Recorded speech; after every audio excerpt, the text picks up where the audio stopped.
the man on the hot seat himself, Vishal Sikka, MD and CEO of Infosys. Such a pleasure chatting with you. I realize that you're a Bob Dylan fan, so I was wondering if times they are a-changin' is a more appropriate way to describe what's going on at Infosys and the industry. Absolutely, absolutely. He said it so well back in 1964, 3 years before I was born. Amazing song, amazing songwriter. The times for sure they are changing. Right. Vishal, Infosys management has often said that guidance is a statement of fact, and yet we've seen now you having to cut guidance for two consecutive quarters. How will you restore confidence to investors about the predictability of your earnings? No, this is we always have believed in minimizing the asymmetry of information that between us and the market. So what we see, one of the analysts earlier today in the call, I think it was Ankur from CLSA, he said that you say it like you see it, and that's exactly what we do. So at the beginning of the year, we saw things obviously in a very different way. A couple of things have happened since then. If you look at Q1, which was our first quarter of the financial year, the difficulties that we had were largely internal. Execution challenges in consulting and BPO and a few other things that I talked about back then. And that led us to a point where, because of the compounding effect of the year, that we revised downwards in Q2. And over the course of Q2, obviously, additional things happened, like the ramp downs in a couple of accounts and so forth. So that is what has got us to that point. So it is a combination of a slowdown in a couple of our service lines, or the slower than expected transformation, and a couple of clients that had ramp down issues. But underneath that is the very positive and very strong reality that in our strategy we are actually making extremely good progress. In our core IT services business, we have grown around 4% in both the quarters.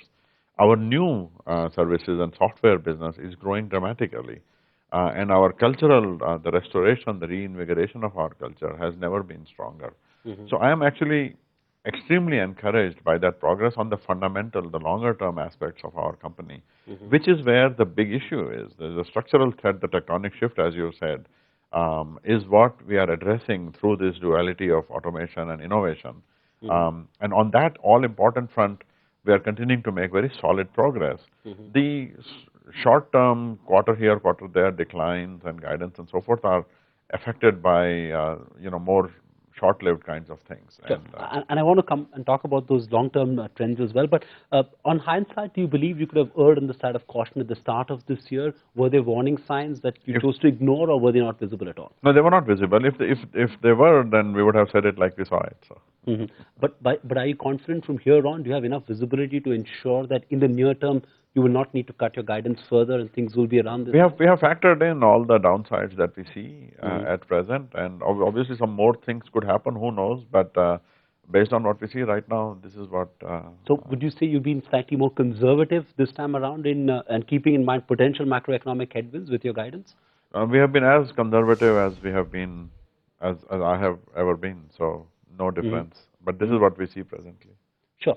You've reported growth in margins on the back of operational efficiencies. But is this a lever that's sustainable, you think? Because eventually you'll have to deal with the fact that growth is going to be subdued and pricing power isn't quite there yet. So is this a sustainable lever?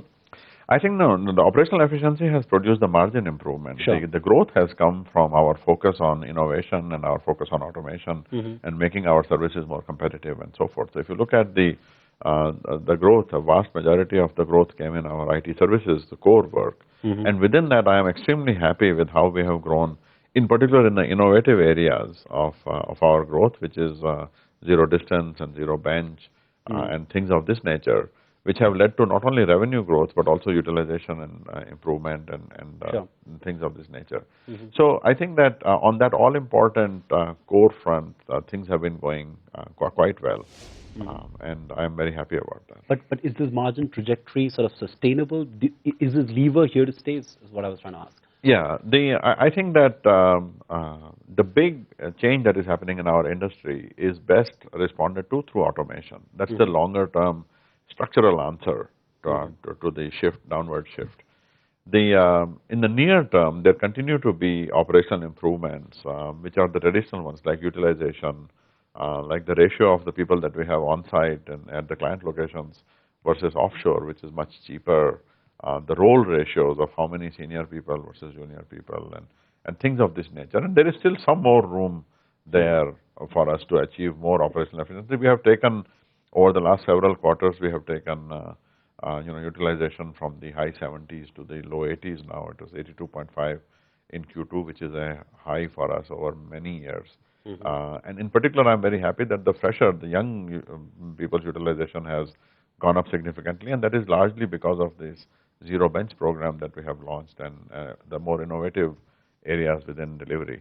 But you are right that those levers will produce near-term impact, but the structural change will come from a very deep embrace of automation. Which is also work in progress. Correct. Sure. Now, despite all the headwinds, you've managed to clock deal wins of, I think, well over $1 billion this quarter. Is this coming at the cost of margins, and is this sustainable according to you? It is sustainable for sure. I mean, if you look at our performance over the last many quarters, we have consistently done well in large deals through the use of innovation, bringing automation into our work, bringing in design thinking into the way that we engage with our clients. And Ritika has been responsible for large deals over the last quarter, and so we crossed $1 billion, as we had said we aspired to. One of the things that I am not so satisfied about is that a large majority of these are what we call framework deals. Smaller percentage is the committed new kind of new deals. So we want that ratio to be more balanced, and as it was in Q4 of last year and in Q1 of this year. But I am very happy with the large deals, and they will continue to give us the ability to sustain business. So this pace is sustainable? Yes. All right. I want to ask you on the demand environment, and that's something that we must talk about, because now even your peers, TCS and Cognizant, are now sounding a lot more negative than they did, say, a few quarters ago. You're probably closer to the clients physically as well, by virtue of being where you are. What's the sense that you're getting? What has changed fundamentally on the ground that's leading to this sort of softness and this pushback in demand? See, the basic people-only delivery model, the cost-oriented delivery model, is no longer something interesting for clients. It is no longer differentiated. Would you say that model is broken now? Yeah, absolutely. This is, I mean, it is already died. It's going to take a long time to wind down, obviously, but in my mind, it is already dead. It's just we haven't, seen the full demise of it, because it's a very massive, large, more than $100 billion industry. So the model will take a long time to wind down, obviously, but it is, in my mind, I treat it like this way of doing business is dead. What is the answer to that? And the answer to that, obviously, and on the other hand, you asked about the client side demand environment. My sense is that on the one hand, the clients are in every industry are under tremendous pressure. Everybody gets excited about Brexit and visas and this, that, and the oil price and so forth. These things are not so material to the demand environment. What is material is that every industry and every company, every business is going through a very deep transformation led by technology. By computing technology is making its way into every walk of life in a very fundamental way. The 5 largest companies in the world are tech companies now, and so therefore the clients themselves are under a very severe pressure. They need guidance and direction in how to bring this technology into their businesses and so forth. So for the right kind of business, there is absolutely no shortage.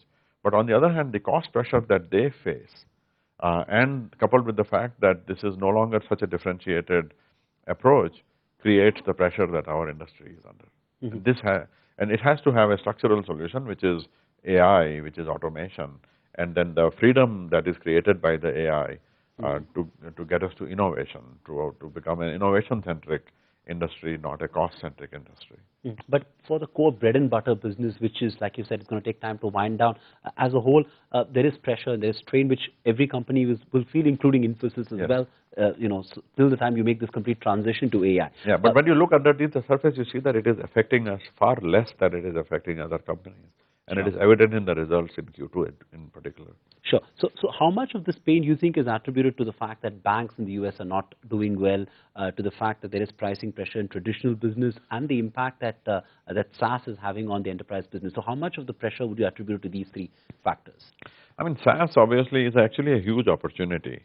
I don't know why people think that this is somehow a negative force for our industry. It's actually an extremely positive force. Move to the cloud is a huge opportunity from legacy infrastructure to cloud. We continue to see great growth in that, great partnership with Amazon and with Microsoft, as well as other companies like Oracle and so forth. In terms of the other areas that you mentioned in there, the sort of the declining forces, my sense is that if we are able to get next generation digital services, new kinds of offerings around innovation, I think that there is tremendous amount of value to be delivered in that, and that is what my focus is.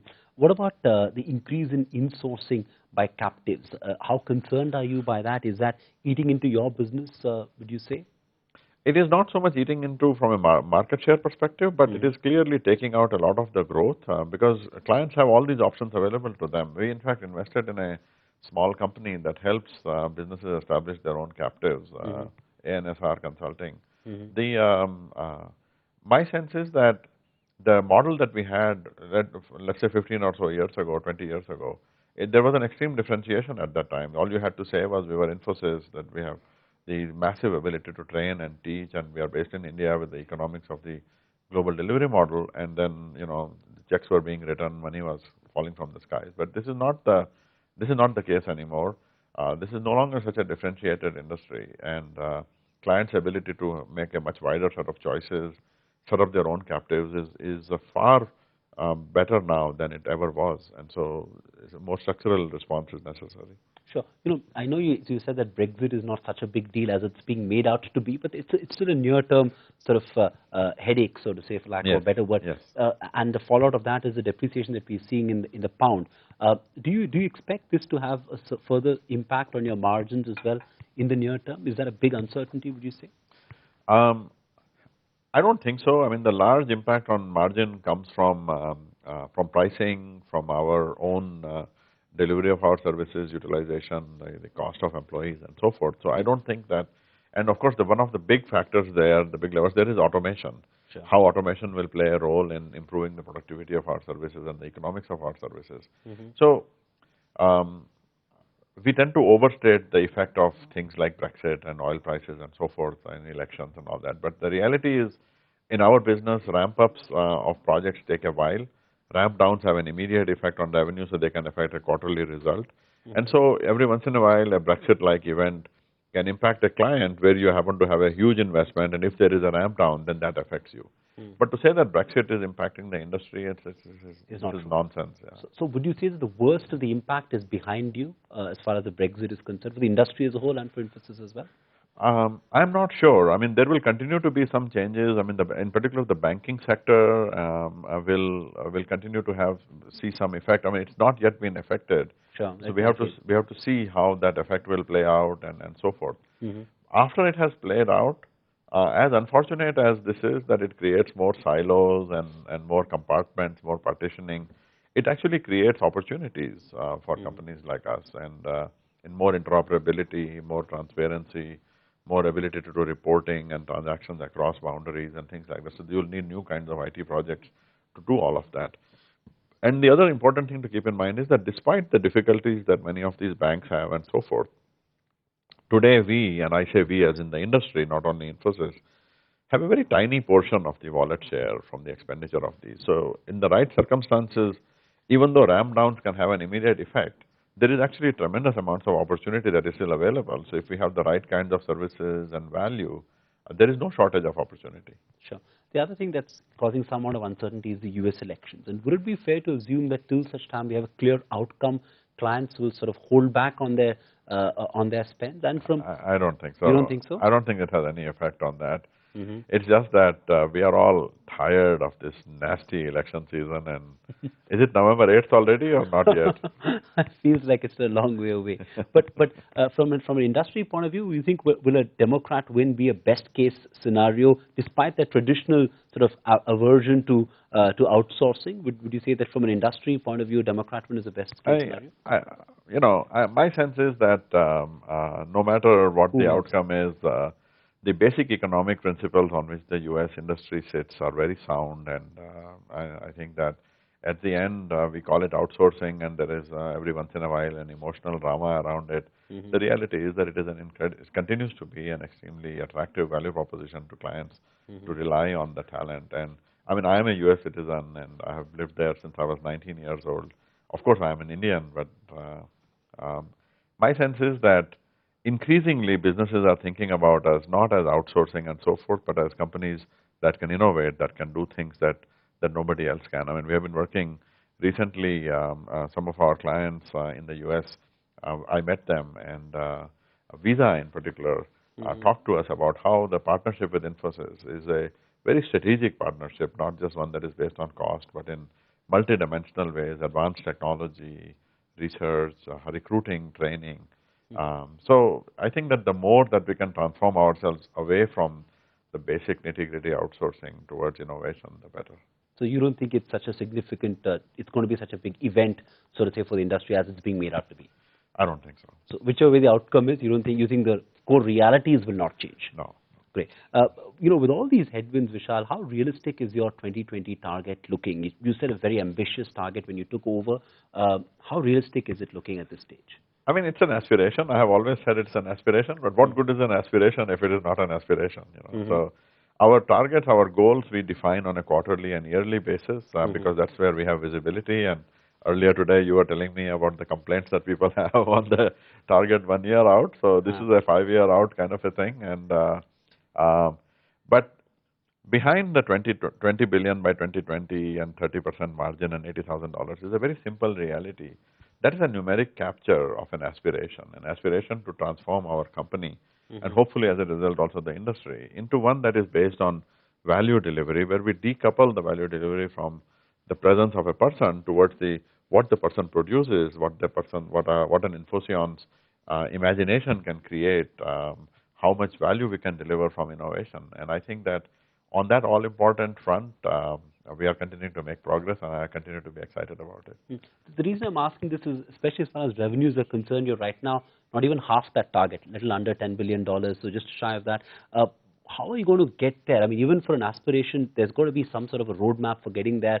Will you have to buy growth if it comes to that? No, we will not do that. You will not. We will have completely missed the point if we did that. Life is too short to do something like that. Okay, so it's not going to be a disruptive acquisition that's going to let you. It might be. I don't know. It might be a disruptive acquisition, but if we did an acquisition, it would be for purposeful reasons, which help us advance our strategy, which help accelerate our strategy, not to buy growth. Okay. Life is too short to do things like that. But would it be fair to say that the target now looks out of reach as things stand, given this uncertain environment? Would it be? It's an aspiration, all right, but no, absolutely not. Look, it's still within your reach. We cannot imprison ourselves in these kinds of things. There is an aspiration that we want to double ourselves or more than double ourselves to 20 billion. We want to continue to improve the profitability despite the tremendous pricing pressure. And the pricing pressure has increased dramatically since I have been saying this. And to improve the revenue produced per employee. A kid that comes out of an engineering college goes to Mysore, and we want to turn them into an innovator. So this is behind this thing. So what guides us is our ability to achieve that transformation. If you just look at the last 2 quarters, despite all this, what people say about the guidance and so forth, we have managed to grow in IT services 4% in both the quarters. We have managed to, while doing that, improve our execution in the new services and new software significantly. I mean, we have tremendous adoption of Mana, great adoption of Scava and Edge, which is fueling our growth for the next generation. So all of these are very positive signs that give us the confidence towards getting there. But beyond that, the math that we do is for this year and for this quarter and so forth. So you will not relook the target at this stage? No, not at all. Because you indicated they're open to having a relook at the target. You're saying you're not At really what target? your aspirational target. Yeah, no, of course we are not. It is that It's is there the to number. stay. Yeah. Yeah. Now, the other reason why I'm asking this question is that because the chairman of your board indicated that these targets are more than just aspirational. At one level, do you think you'd be judged on the basis of how close you get to these targets? Is that the right way to look at things? I mean, you have to ask Sesh that. I don't want to speak for him or put words in his mouth or whatever that phrase is.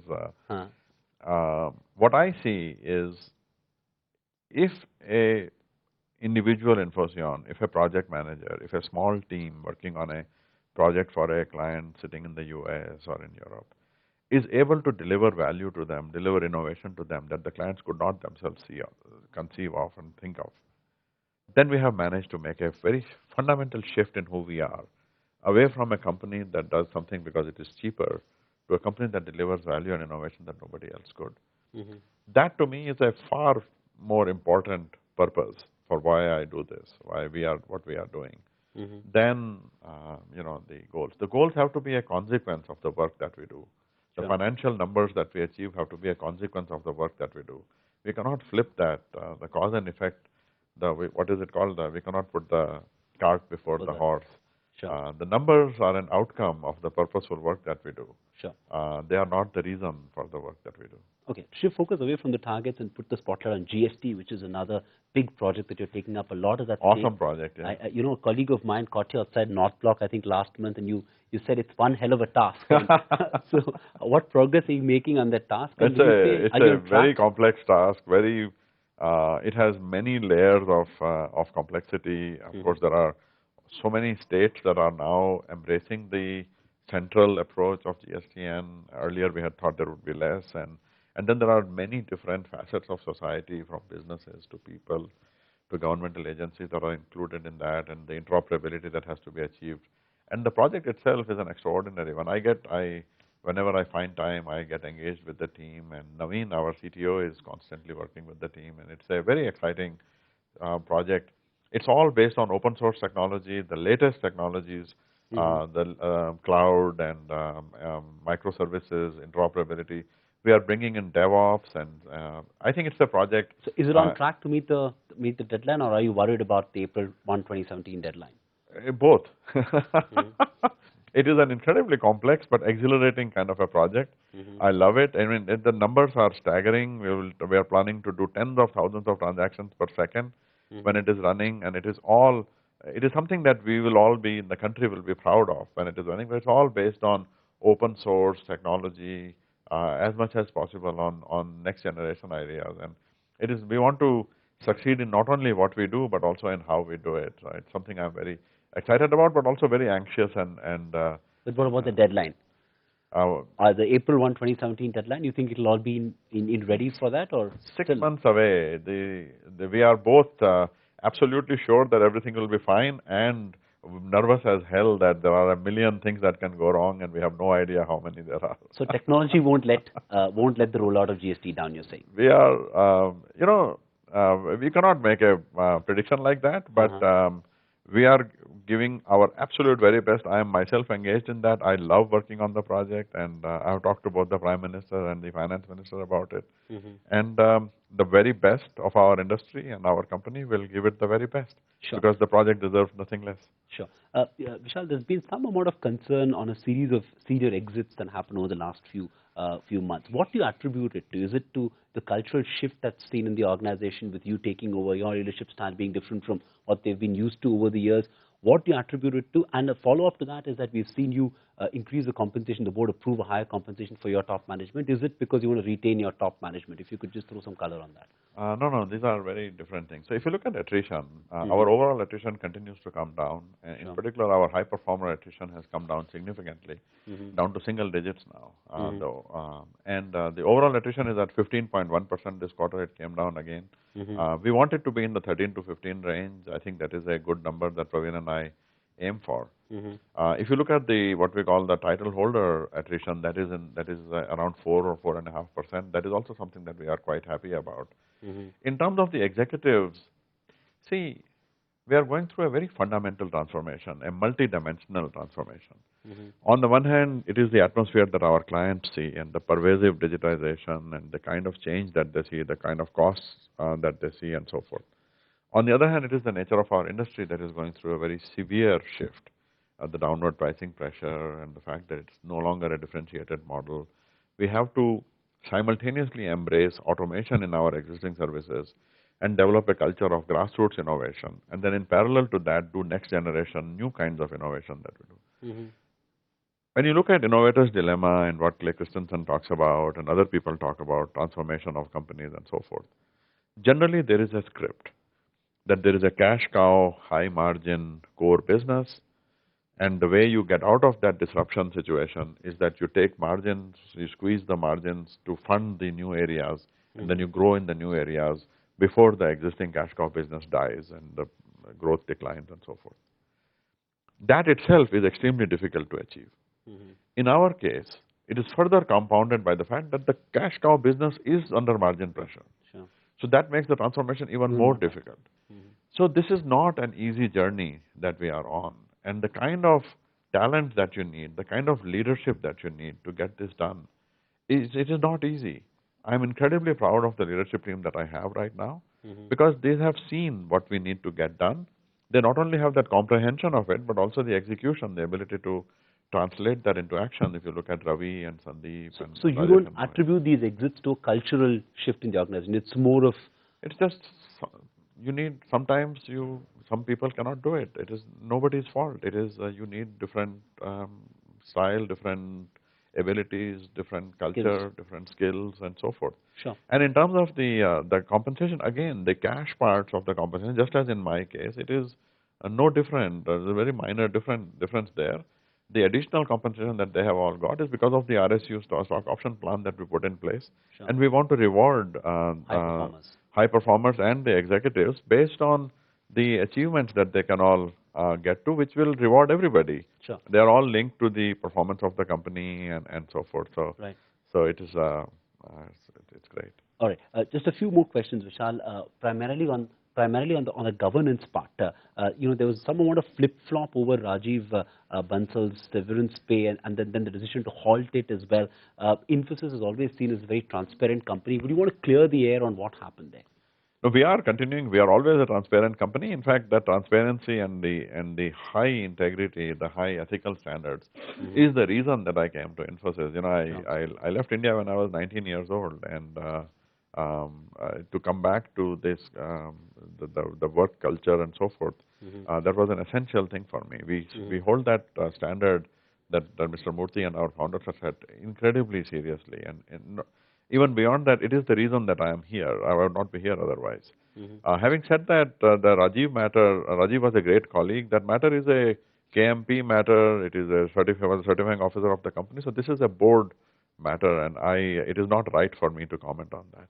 My last question to you is on, is the board, would you say the board, Infy's original founders, and you as a CEO, are you all in sync on all crucial issues? Because again, there is this external perception that there is some sort of friction because some of the founders chose to not vote on several proposals, including your payout as well. So would you say that all three of them are in sync on core issues? And God, I hope not. Then life would be totally boring. But there's no friction? No, absolutely not. There is no friction. I enjoy a very deeply personal and special relationship with the founders, especially with Mr. Murthy, who has been a great mentor to me, and it is difficult to explain. It's he and I have a very special relationship. I meet him every once in a while. You still seek advice from him? Oh, absolutely. I probably meet him 5-6 times a year, and over lunch or breakfast or dinner. I recently met him some time ago, and it is always an incredible pleasure to meet him. And he's a great man. And of course, majority of our conversations are about physics and mathematics and computer science and things like that. He was recently talking to me about consulting and how in 1982 he tried to establish the first of our consulting endeavors and so forth. So it's a very special relationship, and a very values is not about being the way you were back in the 1980s or something. Values is about being true to a timeless set of principles and continually interpreting and reinventing yourselves around that, depending on the context and the cultures that we are in at different points in time.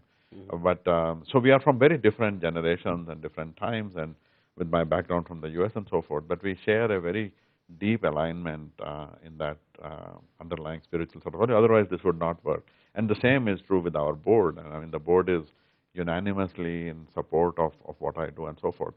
Having said that, you want that people look at things from different perspectives, because these different perspectives make us all stronger and richer. Sure. Vishal, such a pleasure chatting with you. Thank you for taking the time out and taking Thank you so much. Such a pleasure. Wonderful to see you. Thank you. Thanks. Find us on Facebook at facebook.com/ETNow, and don't forget to click the like button. You can also follow us on Twitter at ETNowLive. To stay updated with all our programming, hit the subscribe button on our YouTube channel by logging on to youtube.com/user/ETNow.